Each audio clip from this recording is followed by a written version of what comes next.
It is April 8th, 2021, lesson 159. I give the miracles I have received.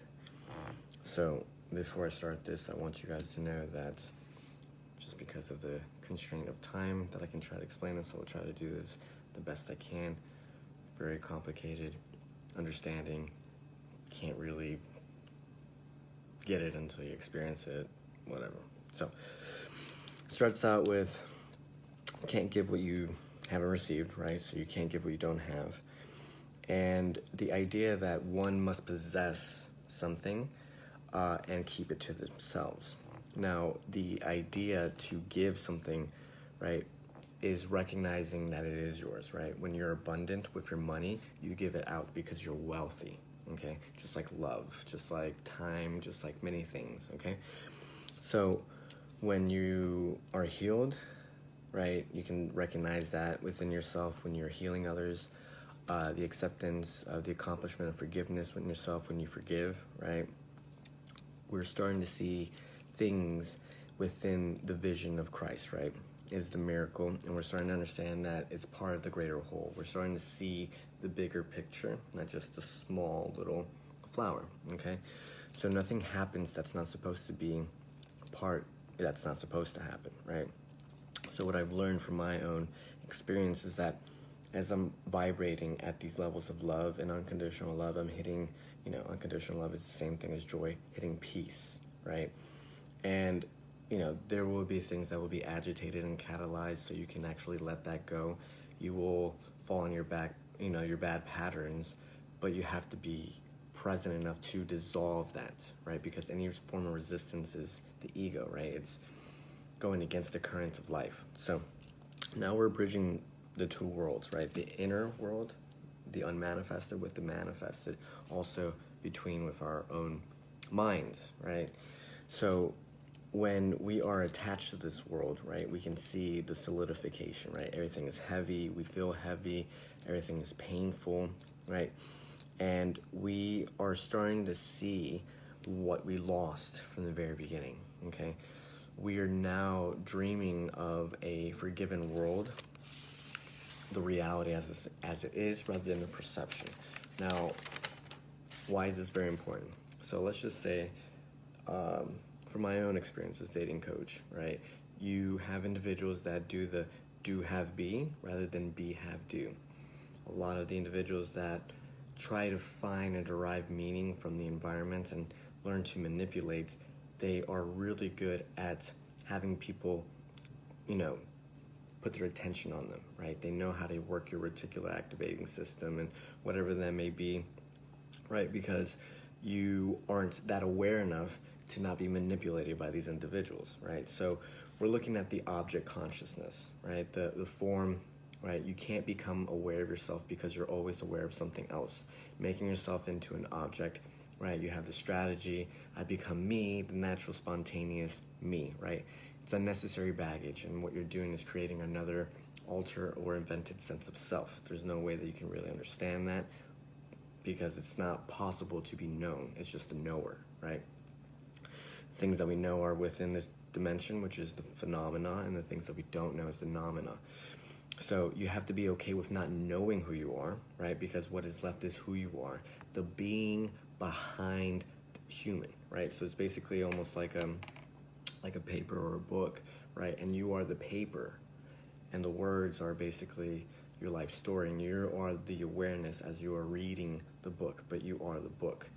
So you are the one that derives the meaning or embeds the meaning into it. So don't be concerned how other people define you, right? Because they limit themselves.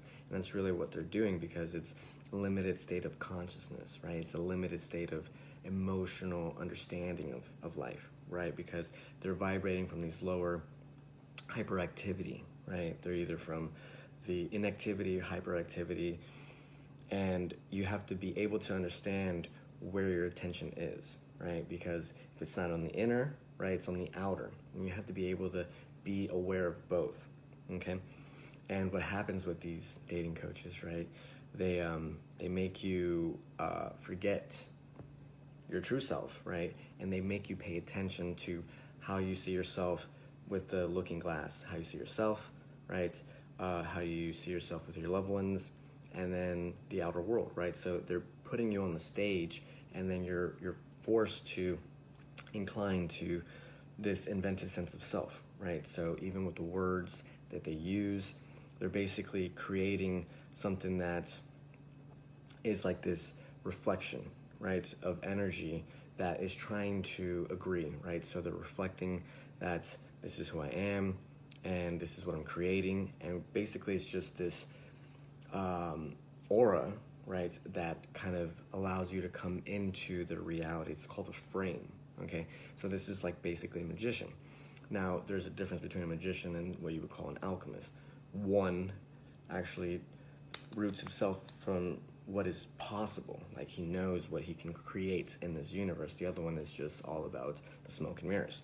So when you are allowed to see these heightened states of arousal, right, now they're putting you into the flow, right? So you're more susceptible because now you're accessing your subconscious, which means that a lot of your dark side is going to come out, your shadows, your anima, your animus, whatever, your relationship to men, and that's going to show up, and then they're going to guide you through that whole entire process, okay? So they get you into your body, and now you're kind of susceptible to, you know, being persuaded. So we have to understand that experience is not limited to the sense perceptions, thoughts, images, or the emotions that we actually have, right? Experience is from consciousness, right, which is spirit. Something that cannot be answered, right, to know what it is or known, right? Because if you objectify it, then it becomes a false sense of self. You can't really seek it because that's what you are, right? That's what many physicists have learned, that what they're looking for is exactly what they are. So, you know, it can't be perceived, known, or felt, right? We're talking about consciousness. And we are looking at the luminous state in which the world arises and subsides. So this is the space, this present moment. So every moment is, you know, designed for the evolution of your consciousness, because there's only 1 millisecond that you can breathe at you can only take one breath, right? Everything else is just a memory, or it's just something that is anticipated, right? We're looking at the past, we're looking at the future. So when we die, we open this portal, the luminous splendor or the colorless lights of emptiness. This is where your true self is actually manifested. It shows if you're present enough, okay? So you can know consciousness, you can become consciousness of it as yourself. Why? Because now the intelligence is becoming aware of itself. So you sense it directly as your presence, right? So again, we're looking at the page on the words and the story, right? The meaning and the light behind it, beyond it, right? So we look at that with the Course in Miracles, and we see that there's light behind people and things, and this is just all an illusion, if you really want to call it that, right? So when we are learning to become the witness, right, we're now allowing ourselves to actually breathe fully, right? We have to practice how to be present. So we have these gaps of the stream of thinking, and breath is basically life. And if you learn to use your breath, you can actually access different emotions, right? That's why they have a lot of breath work and blah, blah, blah, all that good stuff. So what I want you guys to also understand is this observer effect, okay? So not only can we influence matter with our emotions, just like we did with the rice and the water, right? If you tell it you love it, it's going to change its molecular structure. You can also look at the light particles, right? It says that the quantum theory demonstrated the observer affects reality. So the very act of watching, right, the observer, us, affects the observed reality. Okay, the beam of electrons is affected by the act of being observed. The greater amount of watching, the greater amount the observer's influence on what takes place. So the more that we actually put focus, attention, and intention, the more we're creating something. So of course, the more we're paying attention to someone and we're trying to sexually arouse them, the more they're going to change within themselves, and it's going to be whether it's going to be a resistance or an acceptance. Okay, so you know, they talk about the research that they did, right? So when we're breathing, we're generating consciousness, right? It is the unmanifested, but we are here to bring it into this dimension, right? So it's through us and through the world that the unmanifested comes in and becomes self-realized, right? It happens on its own, right? Because we're observing it, and then we're starting to see that the intelligence doesn't, right? If we try to hold our breath, it's going to gasp. So emotions, one breath at a time, memory, anticipation, we're looking at the present moment once again, right? So we have to be aware and cognizant of when the mind is ahead, right, and the body's behind, or the mind is behind and the body's ahead. We kind of know what that feels like when we're groggy and we're not paying attention, or we're like super aroused and we can't think. So the intelligence within the body does it. So the more you're aware of, the natural depth reestablishes, right? So the more you're aware, you're like, man, I needed to really breathe. Like, you know, it forces you to be present. So they have this Germanic name, or I guess diction called Atman, right? Which is very similar to the Hindu tradition of the meaning of Atman, which is the indwelling divine spirit or God within. Atman means breath, right? So breath is life. The more you're aware of yourself and breath, the more you're going to be aware of everything else. Now, it's not limited to that, but of course, the more that I'm coming to this point of my life, the more I'm aware of my own breath. So it kind of comes naturally in terms of your own awareness. So, of course, when we're not feeling this aliveness within ourselves, we're depriving ourselves because it's overlooked, right? We're not really paying attention to it.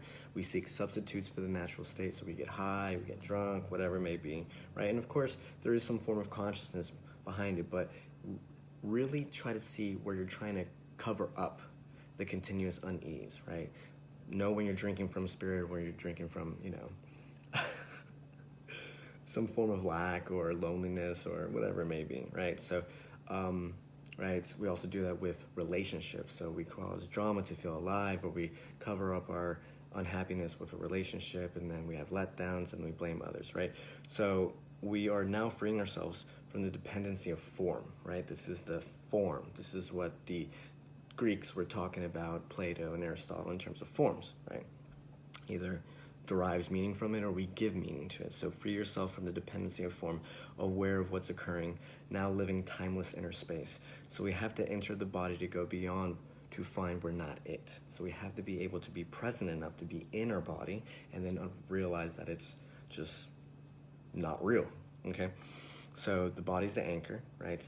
And then the awareness of the inner body creates the space. So the more that we're aware of our inner self, the more it's going to be reflected on the outer self. We don't really have to think about that, right? So you lose yourself in thinking, the emotional and external situations, which happens, right? We have to be able to accept ourselves as created, right? We have to be able to go through the process of thinking and feeling and being. And sometimes when we become self-realized, we will go through the process of refusal, kind of like the hero's journey, right? We refuse it, okay? So we want to be able to find things that make us feel alive. I don't care what it is, whether it's sex, whether it's hiking, whether it's doing jiu-jitsu, whether it's drawing, whether it's meditating. Doesn't really matter, right? Find something that draws you, brings you this vitality, okay? So lose yourself, right? The unconscious person can be manipulated. So that's what happens. They're not disciplined in presence. They're enthralled, right? So this is the difference between gaining attention, right, and paying attention. There's two different things, and you can tell because people that are trying to gain attention are from this, and people that pay attention are from here. So being enthralled, captured, and fascinated, the attention of, is what the definition is. Mesmerized, hold the attention to exclusion of everything else, as to transfix, which means the motionless with horror, wonder, or astonishment, right? So people are just trying to, you know, see that, you know, within your eyes. But really what we're trying to do is find ourselves within others, right? Everything is a mirror. So now that we're trying to understand that it reflects back to you as they see you for you, right? You need to clear the path to yourself, right? Paying attention and seeing that portal open because now you're happy. So when we are looking at the ability to, you know, live like this, right? We're going beyond the limitation, right? We're seeing where we're reactive, right? Resistance creates more ego to burn. We have to accept the acceleration, right? We have to know that we have to suffer consciously for the fire of suffering to become the light of consciousness, right? We have to de-emphasize who you are on the level of form because who you are beyond form emerges more fully, right? Because we're relinquishing the pattern, the inner space emerges, right? The attention, the inner space is who you truly are.